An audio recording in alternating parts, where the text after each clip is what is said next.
Alors, d'abord, oui, pour commencer, je pense que ça, c'est quelque chose de très important. Je vais donc vous parler, vous expliquer en fait comment est né le projet que nous menons, euh, depuis un certain temps maintenant, mais qui prend réellement toute son ampleur cette année. Le projet Calligraphie aux frontières du monde islamique, et vous expliquer pourquoi il m'a semblé important, intéressant, nécessaire surtout, de repenser notre approche de la calligraphie en caractère arabe et ce que nous pouvons apporter de plus avec ce projet et ce que nous souhaitons faire et en quoi cela peut paraître complexe et également comme le titre l'indique, quels sont les défis et les enjeux de ce projet. Donc je veux d'abord bien sûr remercier beaucoup de personnes qui ont beaucoup contribué à ce projet. Ce projet est né d'abord d'une discussion avec mon collègue et ami Alain Georges à Oxford, il y a quelques années maintenant. Et nous avons échangé autour de la calligraphie, lui-même étant un grand spécialiste de la calligraphie, et moi, je ne l'étais pas du tout alors, mais je me posais des questions par rapport à certaines calligraphies sur lesquelles je travaillais, que j'avais rencontrées dans mes manuscrits indiens, puisque je travaille sur l'Inde islamique pré-moghole. Et donc, j'avais pu voir qu'il y avait des développements de l'écriture, des développements de l'écriture avec une volonté esthétique, et j'insiste là-dessus, qui était tout à fait particulier et qui ne correspondait pas du tout au canon utilisé ailleurs dans le monde islamique. Et je ne savais pas très bien quoi faire de ça, je cherchais de la documentation sur ces questions, je n'en trouvais pas. Et donc j'ai interrogé Alain Georges et nous avons parlé un petit peu de ça. Nous avons également évoqué une question que je me posais alors, qui était comment faire intervenir des calligraphes professionnels pour nous aider, puisque nous n'avions pas de sources et de documentation écrite. Donc, ce projet, je l'ai d'abord pensé par rapport au calligraphe, ce que j'ai déjà dit lors du précédent séminaire, lorsque j'ai présenté Nouria qui travaille avec nous sur ce projet et qui a donc fait une présentation avec Elisabeth Lambourne la dernière fois. Et donc, c'était là vraiment un problème, cette histoire de comment intégrer des professionnels de la calligraphie dans un projet scientifique avec les normes que nous connaissons, qui sont très classiques dans notre manière de travailler, hein, je veux dire. Et donc, j'ai dû en parler avec de très nombreux chercheurs. D'abord, j'en ai parlé avec mon collègue Maxime Durocher, qui a accepté de se lancer dans ce projet avec moi parce que je me rendais compte que c'était un projet très complexe et qu'il me fallait absolument une personne avec qui porter ce projet. Puis les membres de l'équipe de Paris, petit à petit, mes doctorants, Nouria, également Vincent Thérouin, et puis petit à petit encore Monique Burezi, Aïda El-Khiari, Sarah Lacal. Je suis sûre que je vais en oublier, c'est là où c'est terrible. Pardonnez-moi, mais à l'origine, nous étions ce petit groupe très soudé à essayer de voir comment nous allions construire ça. Et puis nous avons commencé à en discuter avec d'autres chercheurs, avec des chercheurs soit que nous avons consultés directement parce qu'ils avaient travaillé sur ces écritures directement, soit parce que, comme Constant Hamès qui est ici, parce qu'ils avaient travaillé sur certains développements dans certains lieux de ces écritures, Constant en Afrique subsaharienne, et également sur les écritures magiques, enfin sur la magie, donc ça nous intéressait beaucoup. Vous voyez, ça partait un petit peu dans tous les sens, hein, il faut le dire. Il fallait que nous comprenions pourquoi dans les régions les plus éloignées du berceau historique du monde islamique, on avait développé de nouvelles formes calligraphiques. Et pourquoi ces formes calligraphiques étaient complètement abandonnées et oubliées dans les livres d'histoire de l'art et d'histoire d'ailleurs plus généralement. Donc, puis sont venus encore d'autres collègues qui n'avaient pas directement travaillé sur ces écritures, mais qui ont accepté de nous conseiller, comme Barry Flood, Michael Finner. Nous avons également demandé leur avis à nombreuses reprises à ces collègues, bien qu'ils n'aient pas directement contribué à apporter un corpus de calligraphie. Et petit à petit, donc, pas à pas, en posant une brique après l'autre, en reconstruisant, ces collègues nous ont montré tout ce qui pouvait ne pas aller dans ce projet, pourquoi nous devions repenser les fondements de ce projet d'une manière extrêmement solide. Et donc, nous avons décidé de construire une base de données dans laquelle on allait regrouper justement toutes ces écritures de manière à pouvoir réfléchir à comment faire des liens entre elles directement. Parce que nous nous étions aussi aperçus, je reviendrai là-dessus, hein, je vous rassure, là c'est une introduction très générale, nous étions aperçus qu'il y avait des liens entre certaines de ces écritures, alors qu'elles pouvaient avoir été créées à des milliers de kilomètres d'écart et à des siècles d'écart. Et ça, c'était quelque chose qui, moi, me perturbait énormément, et je voulais comprendre pourquoi et comment. Donc, pour commencer, alors, tout ça, nous reviendrons là-dessus. Donc, je remercie beaucoup ces collègues parce que la plupart ne sont pas en France. Ils regardent les enregistrements de nos conférences.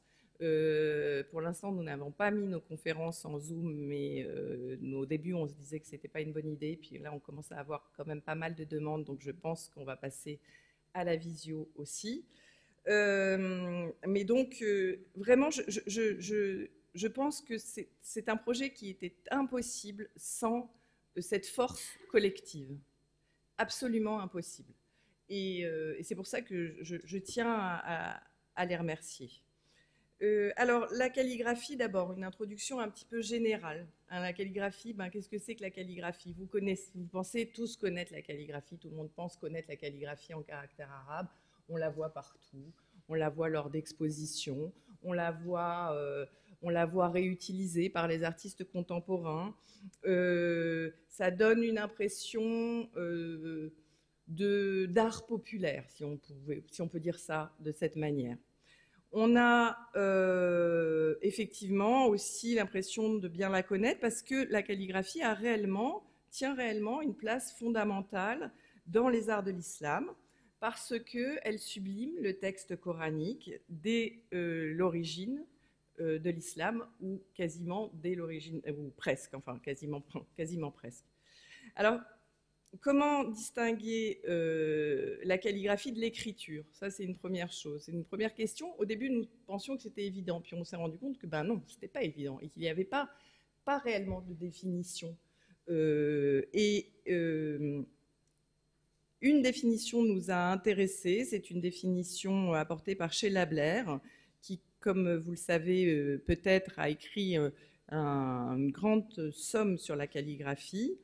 Et elle dit bien, pour définir la calligraphie, au début de son ouvrage, que la calligraphie dote volontairement l'écriture d'une dimension esthétique, déjà, et ça, il faut en tenir compte, et c'est pour ça qu'on travaille là-dessus en histoire de l'art, qu'elle est porteuse de son propre sens. Ça aussi, c'est extrêmement intéressant, parce que ça veut dire qu'on peut travailler sur la calligraphie arabe, finalement, peut-être sans comprendre l'arabe, sans lire l'arabe. Pour ceux qui, ici, se demandent ce qu'ils font là, vous pouvez, et qui ne lisent pas l'arabe, effectivement, cette calligraphie peut vous toucher et peut vous envoyer un message. Et puis c'est une calligraphie qui est accessible à des populations qui ne lisent pas l'alphabet arabe et qui ne lisaient pas l'alphabet arabe. Ça aussi, il faut avoir ça en tête. Donc, ce qu'on a pu appeler une valeur iconique de l'écriture, mais là encore, il va falloir réfléchir à cette définition de iconique. Alors, en tout cas, la calligraphie est une image qui peut se voir sans se comprendre. J'ai retrouvé, en travaillant un petit peu sur cette présentation, un compte-rendu d'Henri Corbin en 1973, le compte-rendu que fait Henri Corbin d'un ouvrage d'Anne-Marie Schimmel, qui est un des grands ouvrages sur la calligraphie. Et une phrase m'a particulièrement parlé.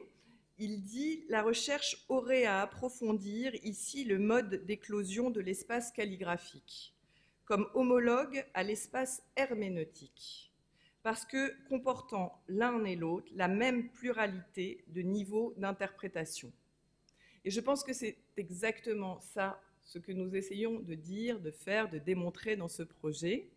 Nous essayons en fait d'élaborer une forme de stratigraphie de la calligraphie, de montrer qu'à travers ces formes de l'écriture, il y a toute une série de discours qui sont plus ou moins accessibles à certaines catégories de personnes qui regardent cette calligraphie. Alors, quelles sont-elles, etc. Ça, on en parlera un peu plus loin.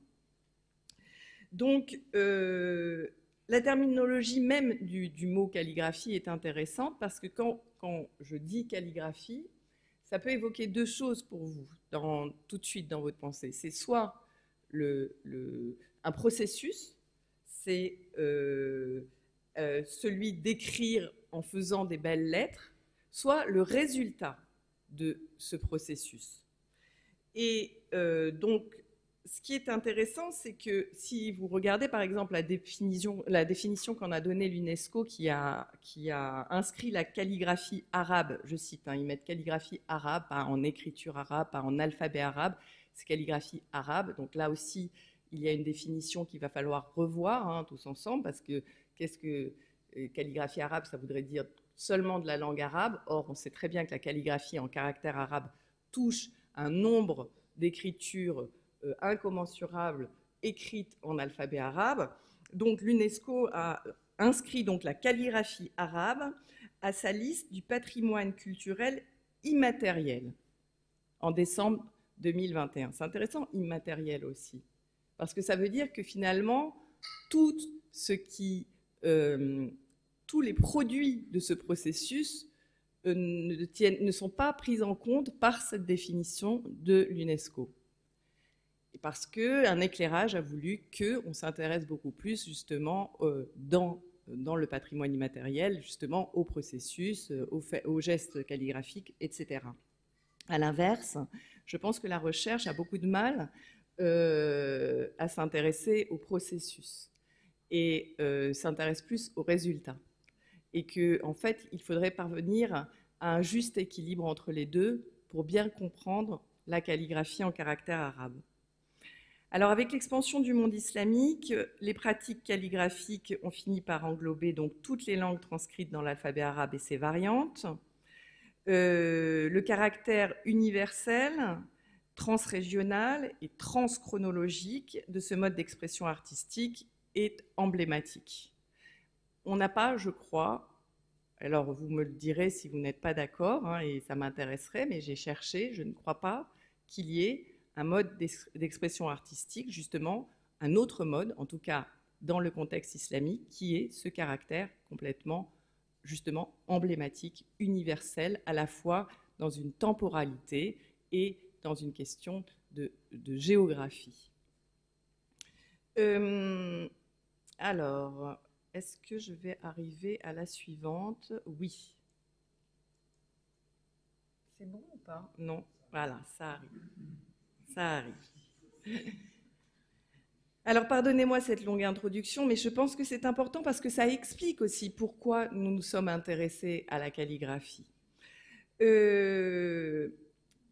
La calligraphie, donc, a ce caractère universel, et la calligraphie aussi a a une autre caractéristique fondamentale, c'est son adaptabilité à la multiplicité des supports.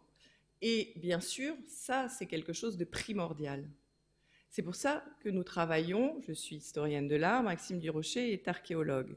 Notre équipe est constituée de gens qui travaillent sur la calligraphie avec nous, mais de différentes manières, et sur tout support. Les objets, les monuments, et bien sûr les manuscrits,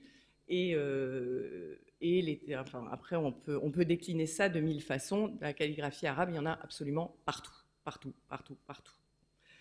Vous avez vu lors de nos derniers séminaires, pour ceux qui étaient là, les expériences qui ont été menées par Nouria et Elisabeth Lambourne, qui pouvaient montrer justement à quel point l'art de calligraphier pouvait être aisément adaptable à d'autres matériaux que le papier, puisqu'elles vous ont démontré que les expériences, enfin par l'expérience, que Nouria parvenait à écrire sur les marbres exactement comme sur les papiers, en utilisant des roseaux, des calames.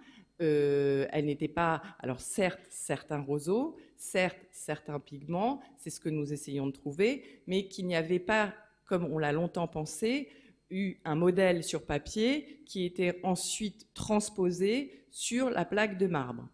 Donc il y a certainement eu de nombreuses autres matières sur lesquelles ça a été, pour lesquelles ça a été le cas. Moi, je l'ai vu pour des chemises talismaniques dans des tissus qui sont traités exactement comme du papier et sur lesquels les calligraphes ont écrit directement. Je vous en montrerai tout à l'heure. Donc, parmi l'immense éventail de calligraphies existantes, celles qui suscitent le plus de questions sont celles qui se sont développées dans les régions les plus éloignées du Moyen-Orient, où la calligraphie arabe semble avoir vu le jour, j'y tiens. Il y a quelque temps, je disais encore a vu le jour, maintenant je ne sais pas. Ce que l'on a nommé, faute de mieux, les frontières du monde islamique, que vous voyez ici, donc l'Afrique. Alors d'abord, il y a, je ne sais pas pourquoi on ne voit pas, effectivement, il nous manque une partie de l'Espagne, donc péninsule ibérique, Afrique, sous-continent indien, Asie du Sud-Est, Chine, Balkans, Anatolie. Donc nous travaillons sur toutes ces régions. Ce qui peut vous dire aussi à quel point c'est compliqué. Faire des liens entre toutes ces régions et entre des chercheurs qui travaillent sur des régions qui parfois ne semblent avoir pas grand-chose en commun, ce n'est pas évident. Et même pour moi, de vous présenter aujourd'hui ce projet, ce n'est pas évident parce que je vais vous parler parfois, vous montrer des images qui m'ont été données par des chercheurs qui travaillent sur ce projet, mais je ne suis pas spécialiste de ces régions. Donc, si vous allez plus loin et que vous me posez plus de questions, je suis encore un peu démunie pour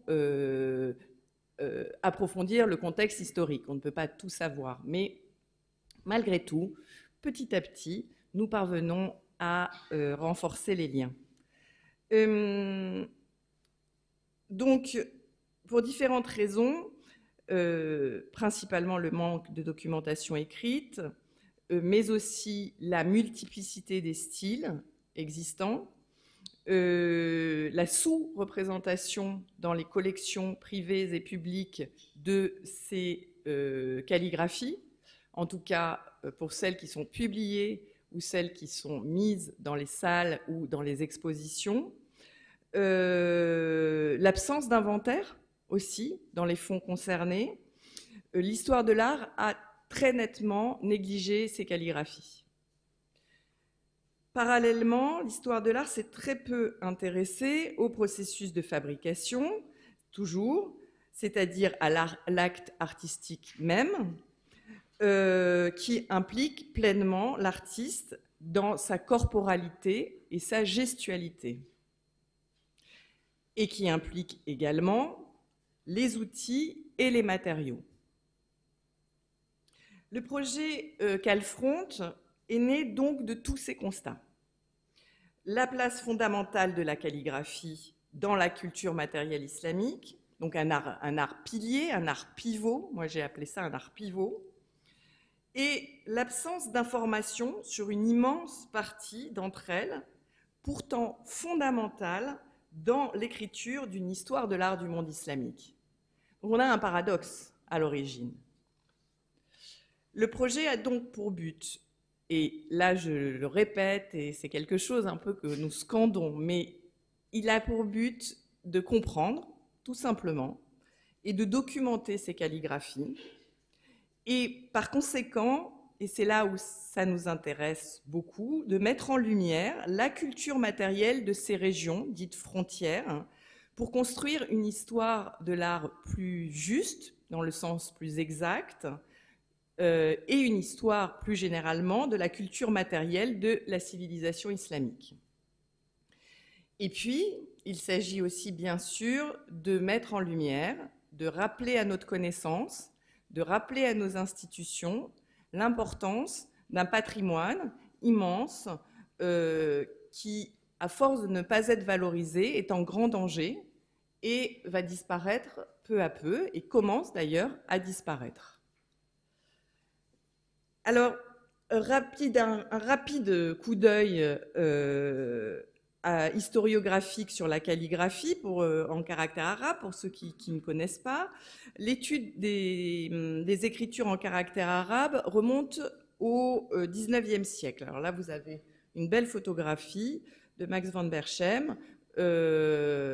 Donc, on a d'ailleurs qui était un éminent spécialiste de l'épigraphie, et on s'aperçoit assez vite, quand on travaille sur la calligraphie, quand on s'intéresse à la calligraphie, qu'il y a la calligraphie arabe, qu'il y a, en caractère arabe, qu'il y a une confusion entre épigraphie et calligraphie. Dans les ouvrages, et ça je l'ai retrouvé justement encore une fois en travaillant là sur cette présentation, j'ai retrouvé plusieurs articles des années 70 où on employait indifféremment le terme épigraphie et le terme calligraphie. C'est assez étonnant puisqu'il n'y a pas forcément de valeur esthétique de la lettre dans l'épigraphie. On n'est pas exactement dans le même message, on a un message textuel qui est prédominant dans l'épigraphie, alors que ce n'est pas forcément du tout le cas dans la calligraphie. Les premiers chercheurs, qui étaient d'éminents savants, et qui nous ont quand même permis de bien avancer sur ces questions, se sont donc concentrés sur la documentation des inscriptions épigraphiques, en laissant complètement de côté les aspects esthétiques et matériels de l'écriture. Plus tard, il y a eu des travaux, bien plus tard, dans les années 80, puis par la suite 90 et 2000, les travaux fondamentaux de chercheurs comme François Desroches et Alain Georges, justement sur certaines formes de calligraphie, comme la calligraphie angulaire que je vais vous montrer, et qui sont des travaux extrêmement importants pour notre connaissance des premiers développements de l'écriture en alphabet arabe. Plus récemment, on a eu des chercheurs qui se sont intéressés à des formes cursives de l'écriture, comme Nouran Benazouna, durant des périodes postérieures, et qui ont publié aussi d'excellents travaux sur ces développements de la calligraphie, justement au XIIIe, puis au XIVe, etc. Alors, malgré ça, il faut quand même constater que même si les beaux livres sur la calligraphie en caractère arabe prolifèrent, il vous suffit d'aller dans n'importe quelle grande librairie pour les fêtes de Noël, et je suis sûre qu'il y en aura un nouveau qui sera sorti, et tant mieux, malgré ça, les études scientifiques sont extrêmement peu nombreuses.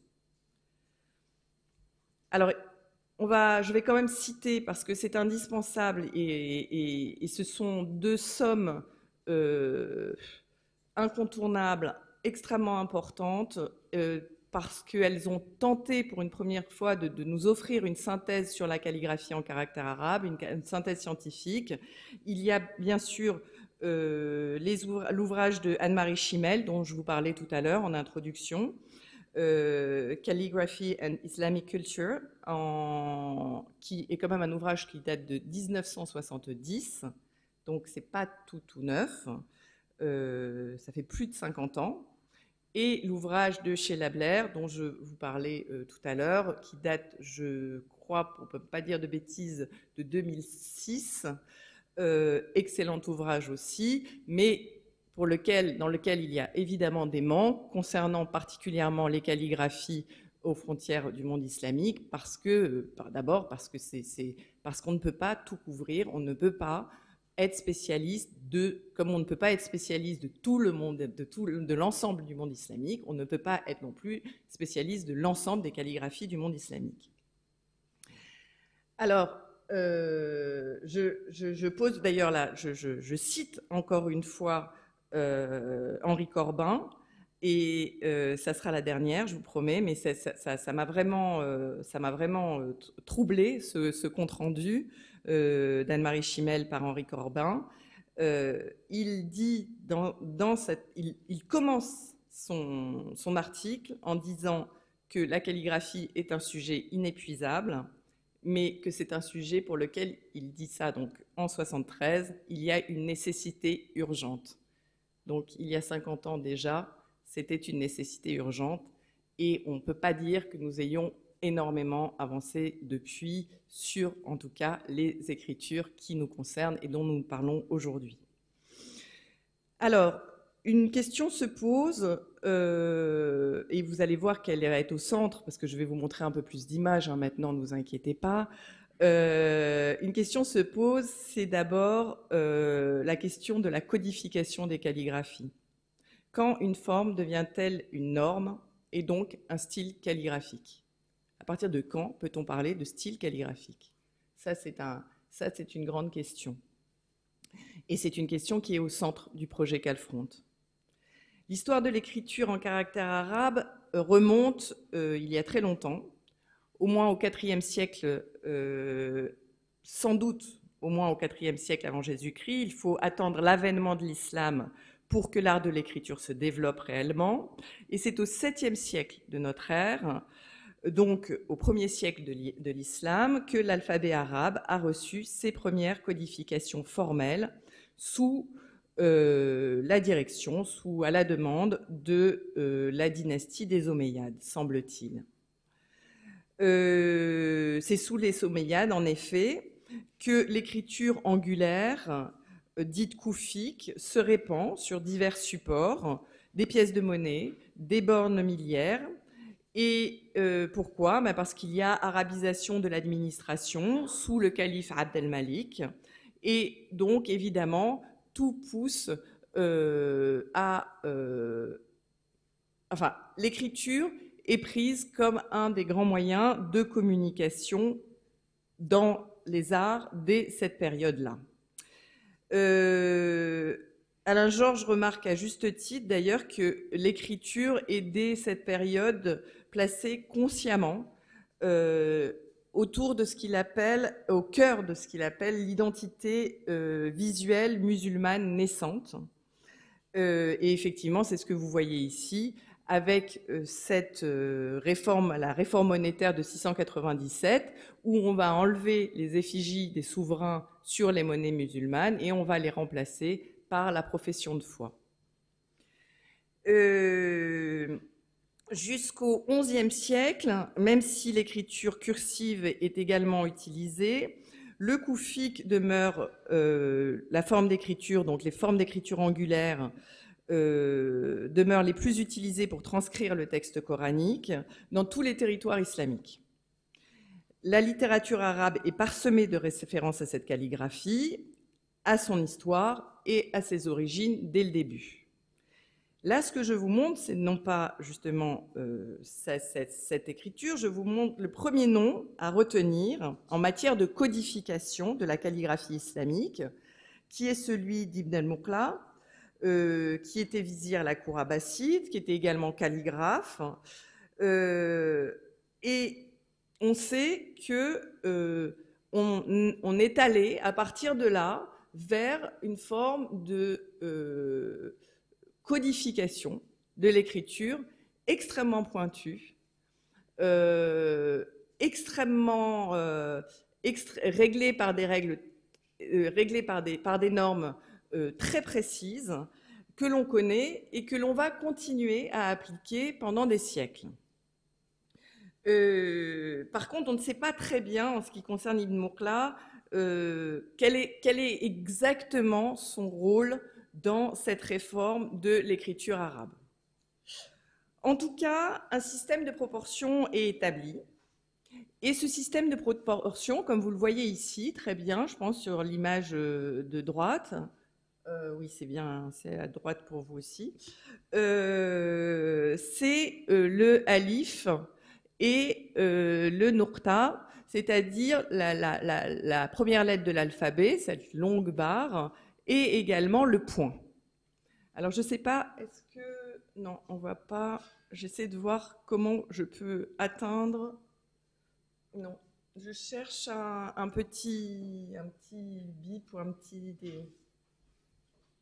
petit pointeur pour vous montrer, parce que sur la forme de PowerPoint que j'ai, je peux pas... Ah oui, je vais le faire comme ça. Ça y est, je crois que je l'ai trouvé. Super. Donc c'est ce que vous voyez ici, le alif, on voit bien, qui entre dans le cercle, et les nuqta, donc le point qui est tracé à la pointe du kalam et qui détermine justement les proportions idéales de l'écriture. Donc on va aller de plus en plus vers cette forme de réglementation de l'écriture. Est-ce que ça va être la seule? C'est là toute la question que nous nous posons. Longtemps on l'a cru, aujourd'hui nous ne le croyons plus. En tout cas, pas en ces termes. Après les quelques recherches que nous avons déjà menées, tout particulièrement en travaillant avec Nouria sur les écritures elles-mêmes, en pratiquant l'écriture. Donc, ce système fondamental, il faut vous dire, donc ça va être le canon, la règle absolue, a priori. Et une règle, la question que nous nous posons, c'est est-ce que cette règle, elle va être mise de côté ou elle va être largement réinterprétée, mais tout en restant encore là, dans les régions qui nous intéressent. Parallèlement, aux premières formes d'écriture que je vous montrais tout à l'heure, aux formes d'écriture angulaire, je suis allée un peu trop vite sur mon PowerPoint, excusez-moi, mais parallèlement, on a d'autres formes calligraphiques, et c'est celle que vous voyez ici, dites cursives ou curvilignes, plutôt, pour être plus juste, curviligne est plus juste comme terminologie, se développe. L'écriture arabe, donc curviligne, existait probablement avant l'islam. Elle apparaît déjà dans des documents administratifs au 7e siècle. Et j'insiste là-dessus parce que très souvent, dans les ouvrages qui traitent de calligraphie, on parle effectivement de l'écriture angulaire, d'abord de l'écriture koufique, puis ensuite, dans une forme de chronologie, on parle des écritures curvilinéaires, curvilignes, cursives, juste comme si elles étaient apparues après. Elles ne sont pas apparues après, elles sont apparues en même temps. Donc on avait déjà d'autres formes de développement calligraphique, très tôt, avec des hésitations sur les styles, mais des hésitations qui étaient probablement d'ordre esthétique, aussi pour mieux pouvoir s'appliquer à certaines formes de documents. Il ne faut pas oublier qu'on a beaucoup de formes calligraphiques qui sont nées dans des contextes de chancellerie. Donc on a certainement favorisé dans un premier temps l'écriture angulaire pour des raisons très précises, mais les écritures cursives existaient. Le statut de l'écriture cursive commence réellement à changer au milieu du Xe siècle. Et elle est également alors soumise à des règles précises, tout comme les écritures angulaires. Les sources créditent les premiers développements codifiés de ces calligraphies cursives à un certain Ibn el-Bawwab, qui a été actif à Bagdad et Shiraz à la fin du XIe siècle. Et donc, vous avez ici un document qui est de sa main. Et vous voyez aussi ce que peut donner justement toute la différence entre une écriture cursive et une écriture angulaire. Je parle là particulièrement à mes étudiants. C'est également durant cette période, c'est-à-dire le 9e, 10e siècle, qu'on va avoir quelque chose d'extrêmement important dans l'histoire de l'art islamique, c'est que l'utilisation du papier va se développer très largement et le papier va servir à la diffusion des formes, des motifs. Et on va avoir vraiment, ça va sans doute révolutionner l'histoire des formes parce que ça va permettre une diffusion gigantesque de certaines d'entre elles à très grande échelle et de manière assez aisée. À partir du XIIe, XIIIe siècle, ce que l'on constate, c'est que les calligraphies cursives deviennent prédominantes dans le paysage artistique, que ce soit ici ce que vous pouvez... Alors non, là, vous avez deux exemples qui ne sont pas les bons, et ici ce que vous voyez, un exemple au XIIIe siècle, en Anatolie, à Konya, célèbre madrasa dont le portail est couvert d'une superbe frise de calligraphie cursive, et on est donc très tôt dans l'histoire de la calligraphie islamique puisque celle-ci se développe jusqu'à nos jours. Dans la seconde moitié du XIIIe siècle, c'est sans doute dans cette seconde moitié du XIIIe siècle que les canons de l'écriture cursive sont plus fermement établis. On a très certainement une période qui a été aussi motrice, si on peut le dire comme ça, ou en tout cas qui a beaucoup contribué à la canonisation des écritures cursives et à leur développement aussi artistique, c'est la période ilkhanide, donc ces dynasties mongoles converties à l'islam à la fin du XIIIe siècle et qui ont été aussi à l'origine d'une très très grande production artistique durant tout le XIVe siècle et qui vont avoir justement des successeurs durant les siècles qui suivent. Et on va avoir là, effectivement, on va voir ces formes se développer, on va voir de nouvelles calligraphies apparaître également. On entre dans une nouvelle ère de l'histoire de la calligraphie, je crois, à ce moment-là, avec l'essor de ce que l'on appelle les 6 styles, al-aqlam al-sitta en arabe. Ce sont les 6 écritures cursives canoniques. Leur codification est attribuée à un calligraphe extrêmement célèbre lui aussi, Yarkout, qui est mort avant 1300. Et vous avez aussi là encore une œuvre de Yarkout el-Mustasimi. Alors les 6 styles auparavant, donc c'était une version alors un peu plus que je dois à Nouria, merci Nouria pour vos photographies, des 6 styles mais développés en 1996 dans un ouvrage de 1996, mais vous voyez bien ce que ça peut donner justement, donc on en a un peu plus, il y en a plus que 6, et ici vous avez une œuvre du célèbre immense calligraphe sur lequel d'ailleurs Nouran Ben Azouna a écrit des pages extrêmement intéressantes. Les 15e et 16e siècles voient la naissance de 3 empires modernes dans le monde islamique, les Moghols, les Safavides et les Ottomans. Ces nouveaux empires disposent d'administrations très centralisées qui vont être le moteur de l'histoire de certaines calligraphies, comme celle que vous voyez ici, et de leur codification. C'est-à-dire qu'on a cette base des 6 styles et on va avoir à partir de là des développements assez extraordinaires, mais qui sont également très codifiés, très normés.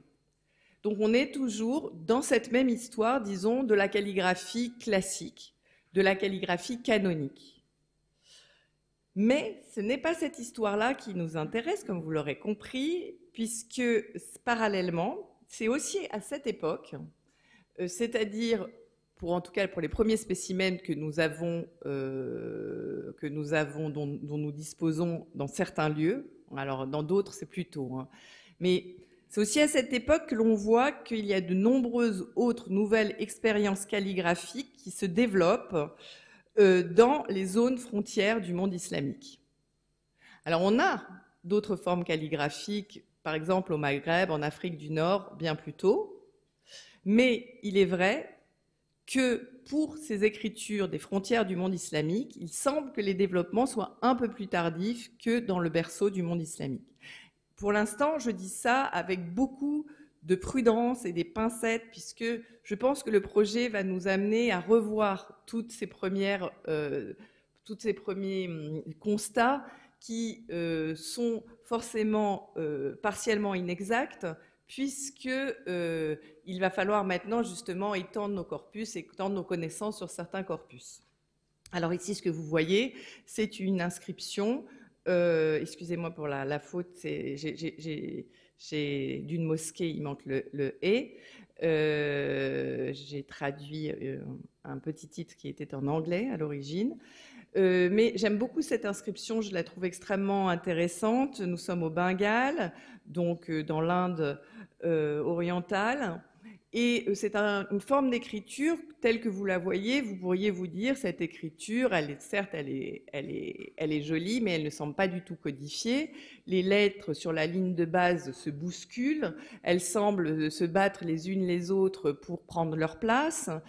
Et pourtant, vous voyez bien que les hampes, qui alors ici vous avez effectivement la ligne de base, ici les hampes.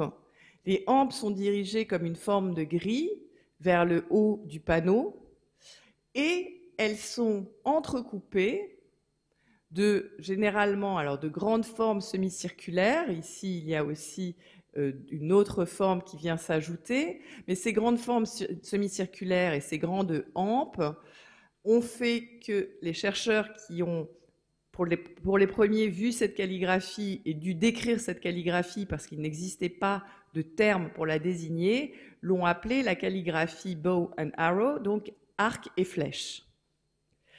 Et ça, c'est quelque chose aussi qui est assez intéressant, c'est que nous n'avons pas de terminologie pour aucune de ces calligraphies. C'est pas sans sens de travailler sur quelque chose que l'on ne nomme pas. C'est extrêmement compliqué de travailler sur quelque chose qui n'est pas nommé nulle part.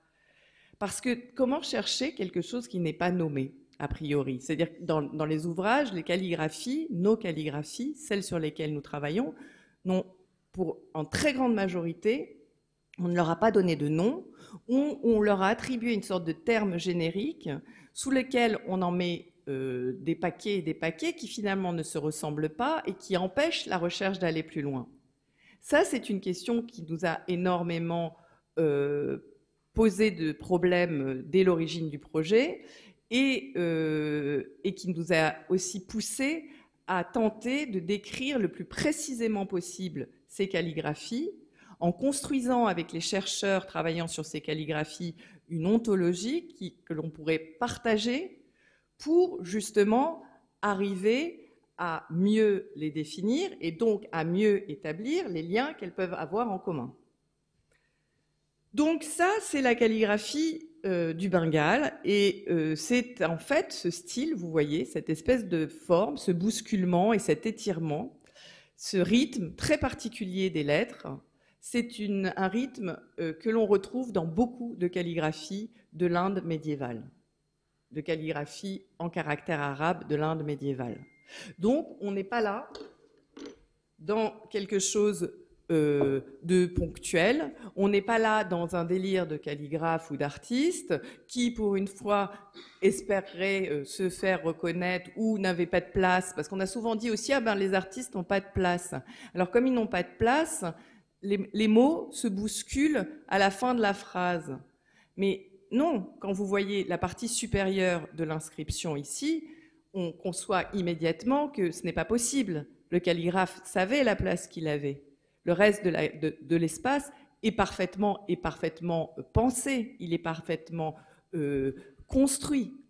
Donc c'est réellement, pour une raison esthétique, que l'on a disposé les lettres les unes à côté des autres de cette manière sur la ligne de base de l'écriture. Et effectivement, c'est un style d'écriture que l'on retrouve donc sur plusieurs inscriptions au Bengale et dans d'autres régions en Inde. Pour vous montrer un autre type d'exemple, ici un firman indien qui est très connu. Donc c'est le firman du sultan Mohammed ibn Turluk de la dynastie des Turlukides. C'est donc un décret daté du début du XIVe siècle. Et on retrouve justement dans la signature du sultan exactement le même principe que celui que l'on a pu voir dans la calligraphie que je vous ai montré précédemment, qui est d'ailleurs un principe que l'on va retrouver aussi dans d'autres lieux, au Proche-Orient aussi, dans ces calligraphies issues des chancelleries.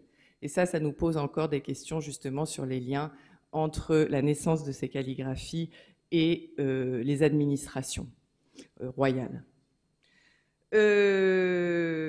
Bon, il y a en fait énormément de questions. Ce que j'essaie de vous expliquer, je peux pas, nous n'avons bien sûr pas le temps d'entrer dans les détails, mais ce que j'essaie de vous expliquer, c'est que derrière ce qui semble simplement un choix stylistique, il y a bien sûr un message. Et cela nous donne en fait énormément d'informations aussi sur les contextes de production. C'est pour ça aussi que nous nous intéressons à ça. Qui a fait ça? Pourquoi? En quel lieu? À quelle demande? Tout ça, les calligraphies, elles le disent dans leur propre langage. Alors, les calligraphies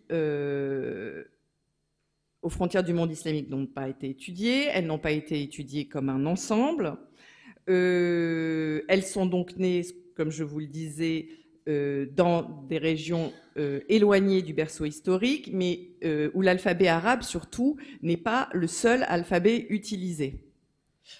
Ici, vous avez un très bel exemple avec ces calligraphies, qui sont des calligraphies en caractère arabe, mais en Chine, vous voyez bien qu'il n'est pas aisé, justement, de le déterminer au premier coup d'œil. L'histoire de l'islamisation de ces régions, des régions concernées par ce projet, varie considérablement. Elle s'étale sur plusieurs siècles, de la période médiévale à la période moderne, ce qui complique encore la tâche, mais ce qui la rend aussi extrêmement intéressante. Il est inenvisageable de travailler sur ce sujet sans travailler sur un temps très long. Ça, c'est quelque chose on ne peut pas circonscrire. On s'est posé la question. Le problème à une période qui se limiterait à 2 ou 3 siècles.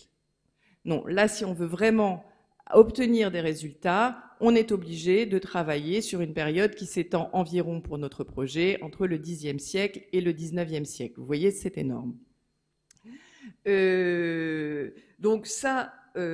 autre chose qui est assez intéressante avec ces régions, c'est que ce sont des régions particulièrement poreuses dans justement les contacts avec d'autres civilisations, que l'arabe y est utilisé dans des contextes précis, que l'alphabet arabe s'est développé dans ces régions en d'autres formes, mais aussi pour d'autres phonèmes, pour d'autres langues.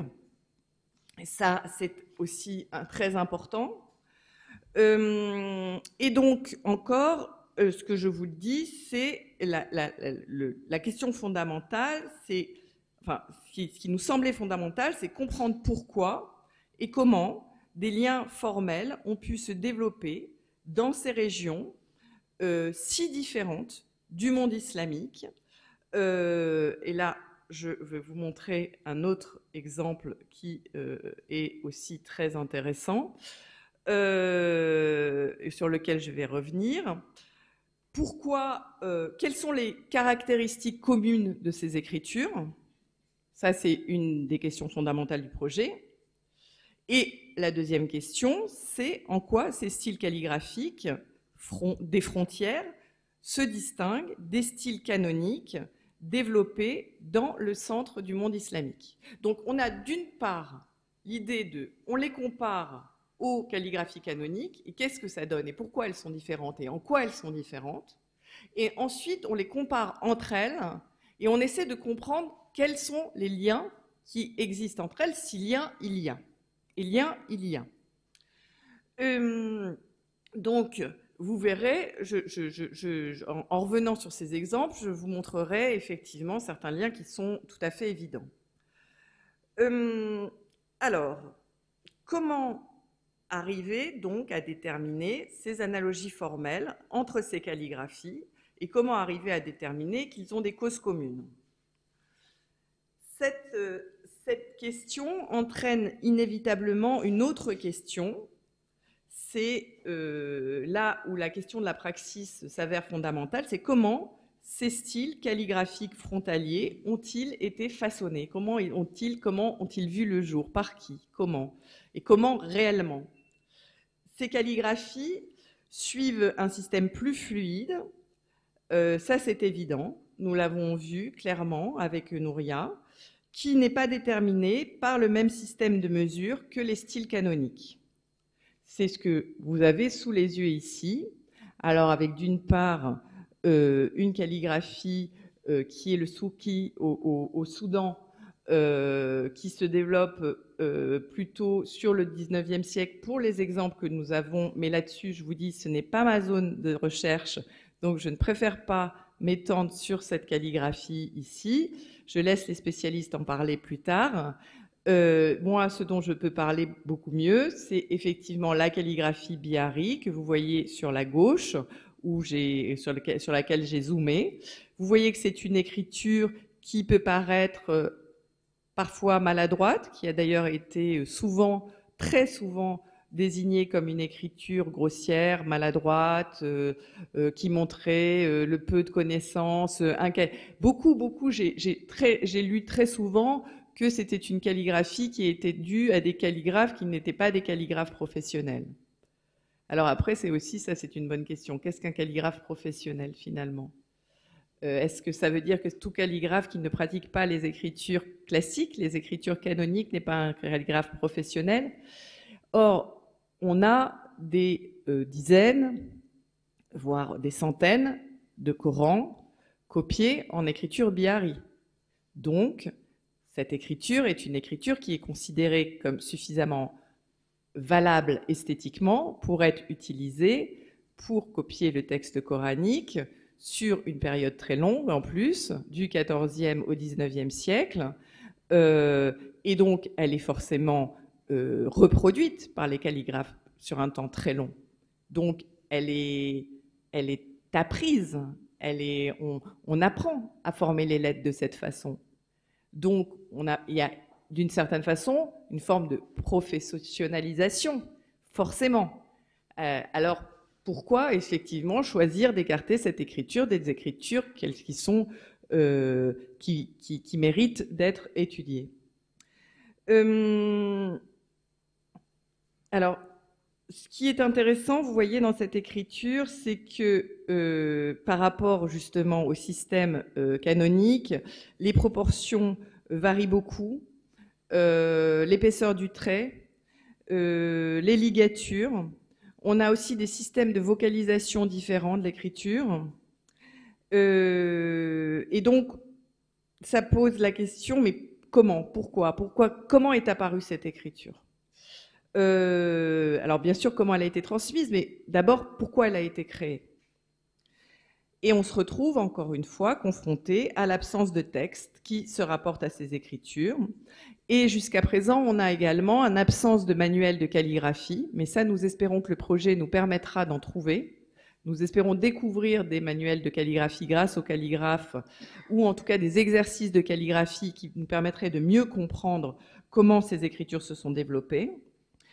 Mais malgré ça, tout semble indiquer une transmission essentiellement orale, combinée à un apprentissage par imitation de la main du maître, une pratique qui est mentionnée très tôt, déjà, par un très célèbre historien d'Afrique du Nord, Ibn Khaldoun, qui, à la fin du XIVe siècle, dit effectivement qu'on peut observer ce type de transmission, justement, jusque dans la pratique calligraphique, par juste l'observation du maître et la reproduction de ce que fait le maître. Donc, ce qui semble, de toute façon, très logique.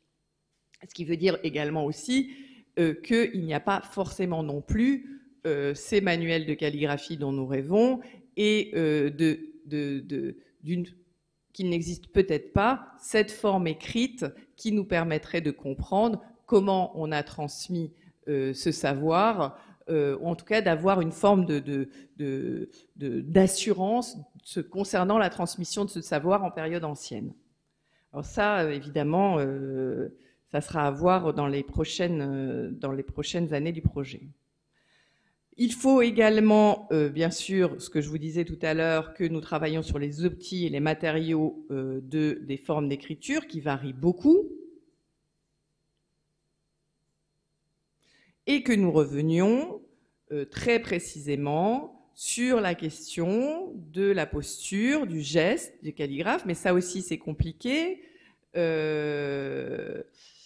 Nouria Garcia-Massy pourra vous le dire, c'est compliqué parce que ces questions d'apprentissage de la calligraphie aujourd'hui ne sont pas forcément les mêmes que celles en période très ancienne. Ce n'est pas parce que Nouria va décider d'écrire debout que justement c'est la position, et bien loin de là, des calligraphes en temps normal.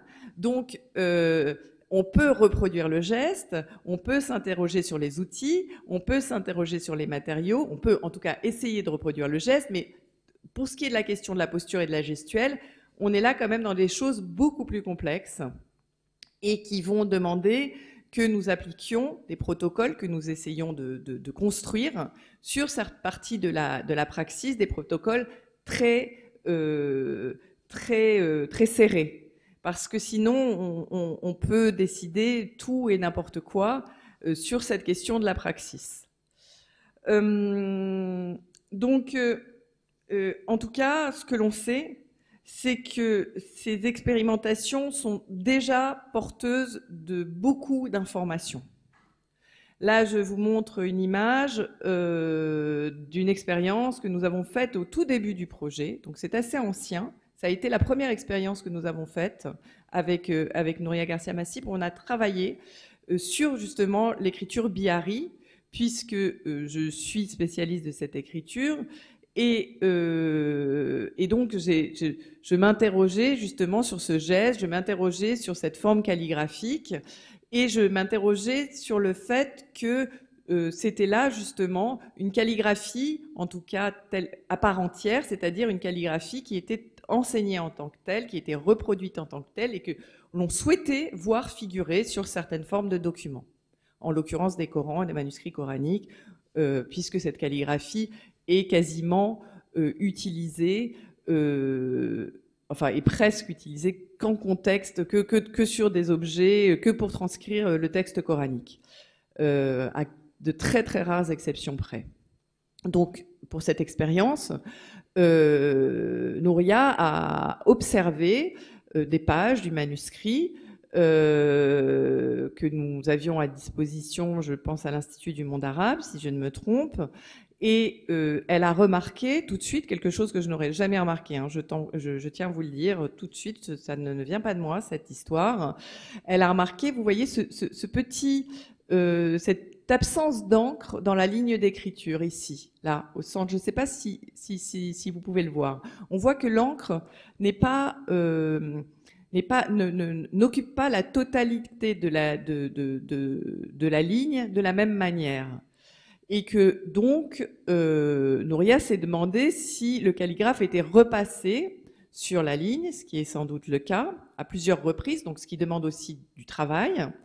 Mais aussi, ces formes de calame avec lesquelles elle travaillait, elle ne parvenait pas à obtenir le même résultat.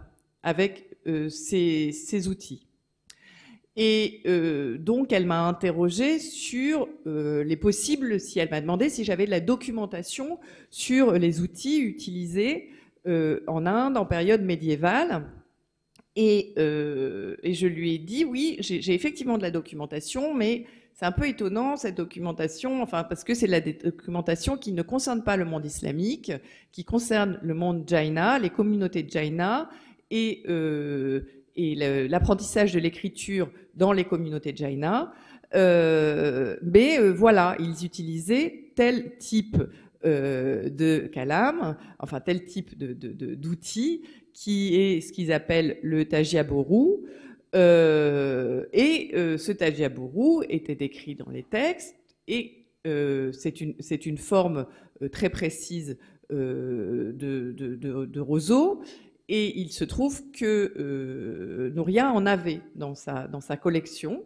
Et donc, elle a réessayé de former les écritures à partir de cet outil.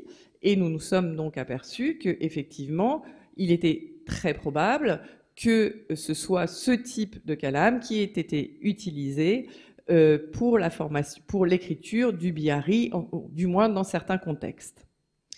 Alors c'est intéressant, pourquoi? Dans plusieurs choses. C'est intéressant parce que ça veut dire que soit tous les calligraphes, quelle que soit leur communauté, utilisent les mêmes outils en fonction de la région où ils se trouvent, ce qui est très possible, très probable, ou qu'il y ait eu des rapports très importants au sein des ateliers entre les différentes communautés de calligraphes. Et ça aussi, c'est très probable parce que dans les manuscrits sur lesquels je travaille, je peux voir dans les enluminures qu'il y a des liens très forts stylistiques très forts entre les enluminures Jaina et les enluminures islamiques. Et donc, finalement, ça confirme des hypothèses que j'avais dans lesquelles je pensais que ces calligraphes travaillaient ensemble, ou tout simplement qu'il existait des calligraphes qui peut-être, c'est à voir, travaillaient pour les deux communautés. Ça, c'est encore à voir. Jaina ou musulmane, dépendant effectivement du contexte. Alors là, c'est un peu plus problématique parce que effectivement, l'écriture arabe est complexe et le bihari est complexe. Mais voyez-vous, ça permet à la fois de confirmer certaines hypothèses, et nous devons aller beaucoup plus loin dans ces expérimentations, nous en sommes qu'au début, mais ça permet également d'ouvrir d'autres fenêtres, d'autres volets. C'est ce qui nous est arrivé également avec nos écritures sur nos expériences sur les marbres il y a 2 semaines. Nous sommes rendus compte que nous avions besoin à présent de travailler avec un tailleur de pierre, qu'il fallait aller encore plus loin. Nous travaillons sur un mode très expérimental encore, puisque ce type d'expériences n'ont jamais été menées. Donc nos protocoles, nous les construisons avec les chercheurs, et nous souhaitons les construire avec les chercheurs.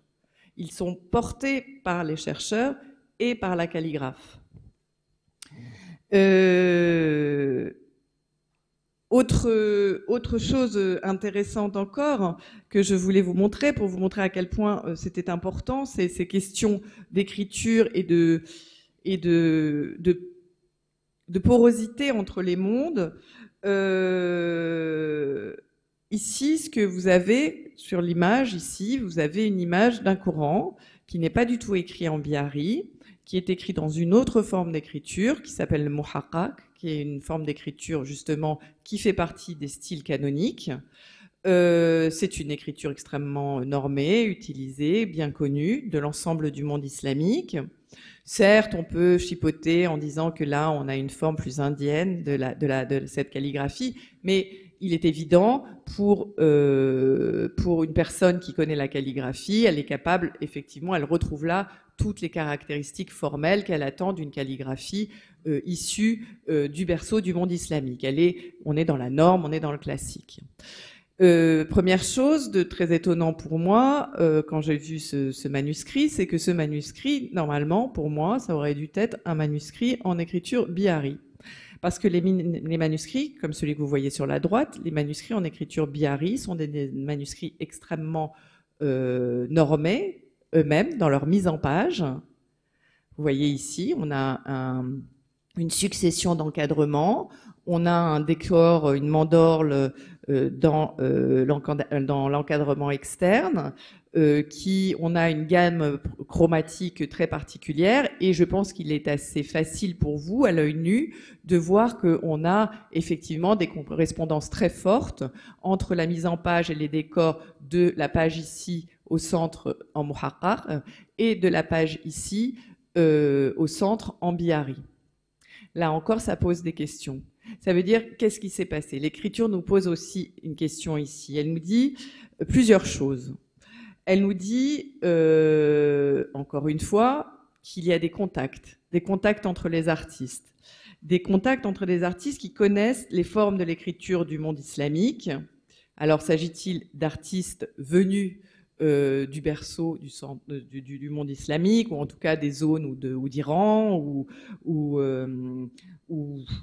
en tout cas des zones frontalières, mais qui ne sont pas des artistes indiens, ou bien s'agit-il d'artistes locaux qui connaissent également ces formes-là, et qui se sont, pour cette fois, pour une raison difficile à déterminer, adapté aux formes de l'écriture canonique, peut-être parce qu'un mécène souhaitait avoir du muhaqqaq, parce qu'il trouvait ça plus élégant, parce que ça correspondait plus à ce qui se faisait ailleurs dans le monde islamique. C'est possible. Mais ça peut aussi, donc c'est une question de contexte de production, de mécénat, d'artistes, les questions que ça pose.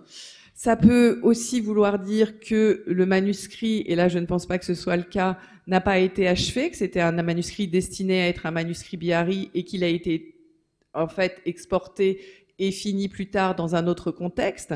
Mais tout ça aussi met en valeur, je pense, l'importance du choix de l'écriture et l'importance du choix de cette écriture bihari. Ça n'est pas rien de ne pas la mettre dans un contexte où on l'attend. Vous comprenez? Donc ça veut dire que on a, à partir de là, on lance un message visuel à la personne qui observe le manuscrit, et on lui dit: ah oui, votre manuscrit effectivement a toutes les normes du manuscrit du Coran bihari, mais ce n'est pas du bihari. Pourquoi? Comment? C'est pas. Donc encore une fois, on a là un message qui est porté par la calligraphie, qui est un message complexe et qu'il va falloir mieux déterminer. D'autre part, et je ne tarderai pas à finir, on a également des ressemblances très nettes entre certaines calligraphies qui témoignent de la circulation de modèles artistiques entre des régions très éloignées. C'est ce que je vous disais tout à l'heure. Alors ici, je reviens là-dessus, vous avez sur la gauche un manuscrit qui est un manuscrit bihari. Encore une fois, là, je pense qu'au bout d'un moment, vous allez en avoir marre des manuscrits bihari, mais en voilà un. Et sur la droite, donc un manuscrit qui a été copié en Inde aux alentours du XVe siècle. Et sur la droite, un manuscrit beaucoup plus tardif qui a été copié en Afrique de l'Est, sans doute 3 siècles plus tard, au moins. Et à la fois dans la mise en page de ce manuscrit de l'Afrique de l'Est, dans la forme de l'écriture même, on a des ressemblances très nettes avec le bihari. Il nous manque des chaînons manquants. Les chaînons manquants, on peut les trouver avec le manuscrit dont je vous montre une page dans la partie centrale. C'est un manuscrit qui a été découvert par Jean-Just Wittkamp au Yémen. Et c'est une forme, effectivement, une forme de bihari, certes beaucoup moins soignées que celles que vous voyez sur le Coran indien, mais qui n'en reste pas moins de la même famille et qui a des liens très évidents, des liens stylistiques, des liens formels, avec ceux que l'on voit justement en Afrique de l'Est.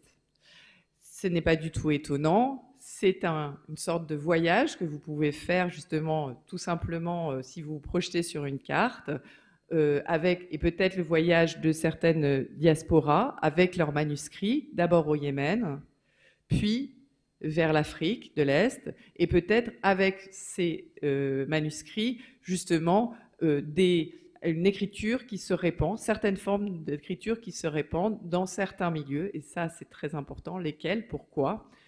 Pour ma part, je pense qu'on est là dans des communautés soufis, pour différentes raisons sur lesquelles je n'ai pas le temps de revenir, mais qu'on a là probablement des diasporas qui souhaitent avoir certains objets qui sont eux-mêmes très codifiés. Donc vous voyez, on est dans des écritures qui ne sont pas les écritures canoniques, mais finalement qui répondent à un autre canon, et on transporte ce canon ailleurs, dans d'autres régions du monde islamique.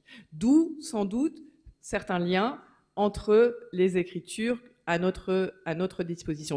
Nos écritures, nos calligraphies racontent des histoires de certaines communautés, justement. Ici, je ne vous ai pas dit, mais le manuscrit du Yémen est datable du XVIe siècle. Donc on a vraiment une progression aussi chronologique, 15e, 16e et 18e. Ensuite, et ce que je vous disais, donc on a aussi, ça je l'évoquais tout à l'heure rapidement, mais je vais continuer à l'évoquer rapidement parce que ça c'est tout un volet de l'écriture, les écritures chinoises qui va être étudié par Nouran Benazouna et Annie Vernet-Nouri ici présente. Et Nouran Benazouna vient venir faire une conférence dans 2 mois sur cette question. Mais toute la question des écritures arabes en Chine, qui est passionnante et sur laquelle il n'y a aucune étude jusqu'à présent. Aucune ou presque. Il y en a vraiment très très peu, dont un article que Annie que nous avons grâce à Annie. Et donc on a en fait une coexistence de bon nombre de nos styles calligraphiques avec d'autres systèmes d'écriture et pratiques scribales, particulièrement cette fois-ci en Chine, en Inde et en Asie du Sud-Est. Donc on va avoir parfois encore une fois des liens assez étonnants entre différents systèmes graphiques pour des langues différentes, et pourtant on va réutiliser des formes d'autres systèmes graphiques pour la calligraphie arabe aux frontières du monde islamique. Je vous montre encore quelques beaux exemples que j'ai obtenus grâce à Nouria. Ici encore un autre exemple, cette fois avec toujours du souki, des parallèles stylistiques entre certaines écritures locales et ces styles calligraphiques aussi, qu'il va falloir continuer à étudier. Encore un bel exemple ici, avec justement ces mélanges. Alors, on a à la fois des mélanges linguistiques, l'utilisation de l'écriture arabe pour d'autres langues que l'arabe, bien évidemment, dans d'autres contextes, mais également justement l'utilisation de graphies non arabes pour transcrire l'alphabet arabe. Donc, vous comprenez, il y a un écheveau de facteurs à démêler qui est effectivement extrêmement complexe. Donc nous arrivons ici à la fin de ma petite conférence avec, je voudrais vous parler de quelque chose qui nous tient à cœur aussi, mais un volet que nous n'avons pas eu le temps d'aborder encore sérieusement. C'est la question de la sémiologie de ces écritures. Toutes les questions générées par ces observations nous ont progressivement conduit vers des horizons tout à fait fascinants mais également extrêmement complexes, qui sont justement ceux de ce qu'on pourrait appeler la sémiologie de l'écriture arabe, c'est-à-dire de sa signification en tant que signe. La calligraphie étant l'art de représenter l'écriture, son étude pose nécessairement des questions sémiologiques. Là, on est dans une forme d'évidence. L'écriture, donc, ici, ce que vous voyez ici, alors c'est des exemples assez tardifs, mais ils sont intéressants. Encore une fois, ils m'ont été fournis par Nouria, puisqu'elle travaille sur ces panneaux calligraphiques pour sa thèse. Ce sont en fait une utilisation alors, de l'écriture, soit ici, elle peut être déchiffrée, dans le cas de ces panneaux, où l'écriture va prendre des formes anthropomorphiques ou d'autres types de formes, soit l'écriture va pouvoir être utilisée et encore une fois déchiffrée à des fins magiques. Ici, vous avez les exemples justement d'écriture sur les chemises talismaniques. Ici, c'est encore une fois cette calligraphie bihari que l'on va retrouver utilisée sur les chemises talismaniques pour inscrire les 99 noms de Dieu. Là. Donc, on a là encore on voit là qu'on attribue à cette écriture certainement une forme de puissance, quelque chose, elle a une signification suffisamment forte pour qu'on la dédie soit au texte coranique, soit aux 99 noms de Dieu. Donc là encore, ici, dans une chemise talismanique, donc qui a valeur de protection, donc on est dans un contexte assez particulier dans lequel l'écriture est très souvent utilisée, c'est-à-dire les objets justement à caractère magique ou talismanique. Et vous voyez ici qu'on va utiliser l'écriture soit sous des formes absolument minuscules sur votre droite, avec le roubari. Donc le roubari, c'est la plus petite forme de l'écriture qui fait moins, où la lettre fait moins de 2 mm. Et vous voyez qu'au contraire, elle peut être utilisée dans des formes absolument, en prenant toute la place, des formes hypertrophiées, si on peut le dire comme ça, sur la gauche. Et on est là, alors pour le roubari, on utilise très souvent le roubari dans des contextes justement où on va utiliser pour écrire les talismans, pour poser les talismans contre soi, pour pouvoir les rouler contre son corps et dans des petits étuis et se promener avec. Mais la forme aussi, cette forme gigantesque de l'écriture ici sur la gauche, elle est encore une fois utilisée dans un contexte très particulier qui est encore un contexte mystique. Donc on retrouve malgré tout des résonances, des échos autour des contextes soufis dans l'utilisation des formes de l'écriture. Et là, c'est aussi amusant parce que, toujours en lisant ces comptes rendus divers et variés, je suis tombée sur un compte rendu, cette fois de Marianne Barucan, sur le livre de Sheila Blair, où elle disait que, et elle semblait être tout à fait d'accord avec ça, que ces fonctions symboliques et mystiques de l'écriture qu'on attribue à l'écriture, Sheila Blair n'était pas d'accord là-dessus et que c'était un peu des sornettes.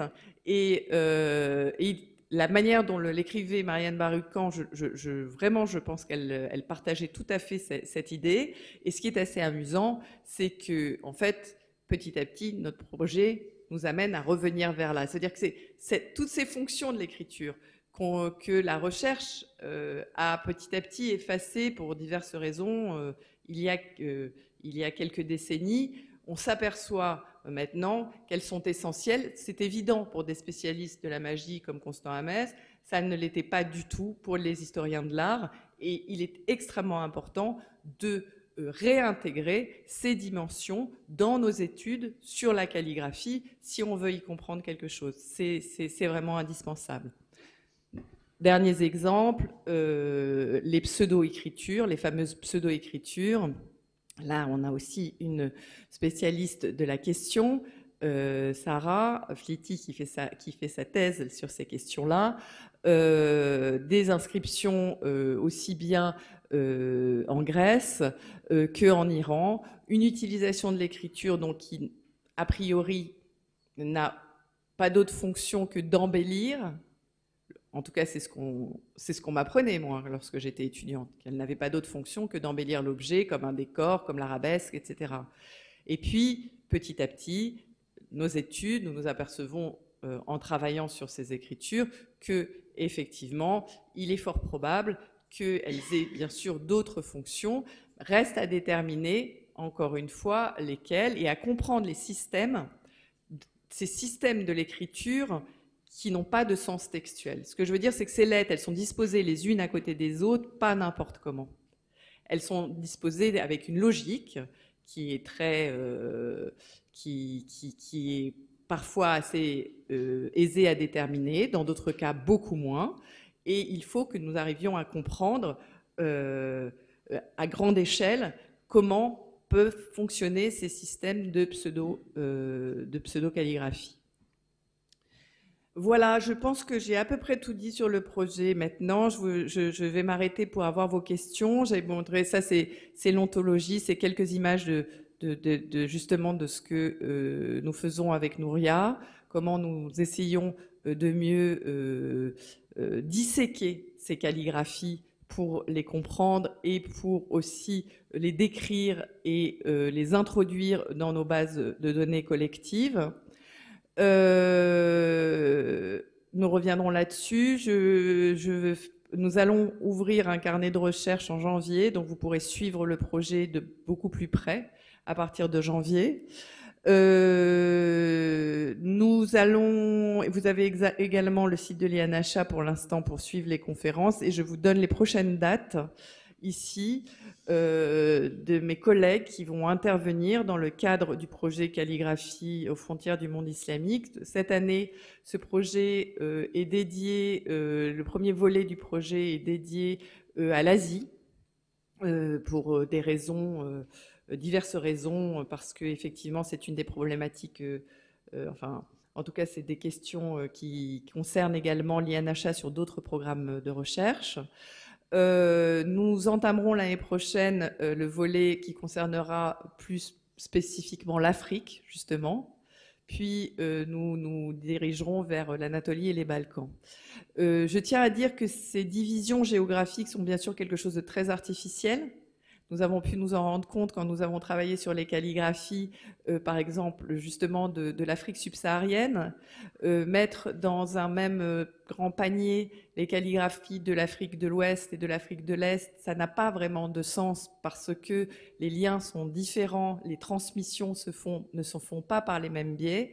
Il a fallu, vu le caractère gigantesque du projet, trouver des moyens de regrouper les chercheurs d'abord en équipes restreintes pour ensuite, bien sûr, aller vers des travaux généraux tous ensemble et nous aurons bien sûr l'occasion lors de colloques de nous réunir et de discuter de ce que nous avons pu déjà découvrir au sein de ce que nous appelons des pôles régionaux.